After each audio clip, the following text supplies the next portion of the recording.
Hello folks, Ron Wittmeyer here.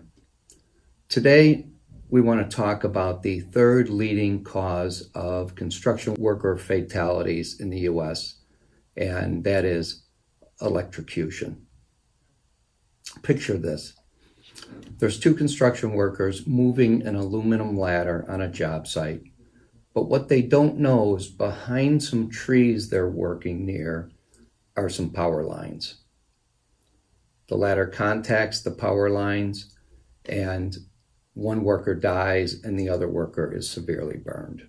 This could and should be prevented. The three most common types of electrical hazards on job sites, in construction sites, are contact with overhead power lines.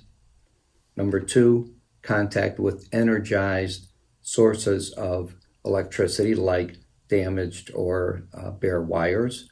And three, improper use of extension cords. Let's talk about prevention. As in all construction job sites, there must be a thorough job hazard assessment done before work begins. And in the case of the two construction workers using the aluminum ladder, a thorough safety hazard assessment would have identified those power lines, and the workers would have known to keep a safe distance from those power lines. Another preventative measure is workers using ladders around any electrical source need to use a non-conductive type of a ladder, like a fiberglass ladder.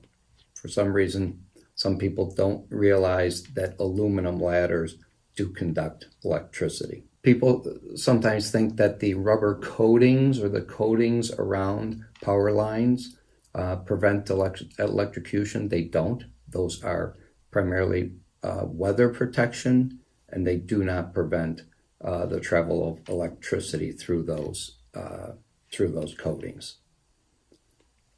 Another preventative measure is always inspecting power tools and extension cords. And then another preventative measure is lockout, following proper lockout and tagout procedures for disabled equipment. So if a piece of equipment that's got an energy source to it is disabled, not only the primary source of electricity to that piece of equipment needs to be properly disabled, but any backup source of electricity, like a generator, also needs to be completely disabled to that piece of equipment, needs to be locked out by somebody who has the proper training, and tagged out so everybody knows that piece of equipment is disabled. Stay away from it. Don't use it until such time as somebody with the proper training confirms that the piece of equipment is been repaired and is back and operational, and that person has the authority to remove that tag out. In conclusion, we know that electrical current is extremely deadly. In construction workers who are injured, who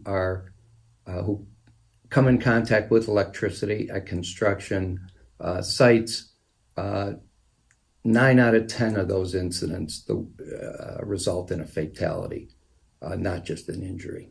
Most construction sites have electrocution hazards, so to protect yourself, get some OSHA or other quality safety training on how to recognize and protect yourself against electrocution risks on the construction job site.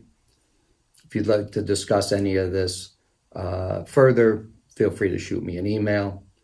And until next time, please stay safe and be well.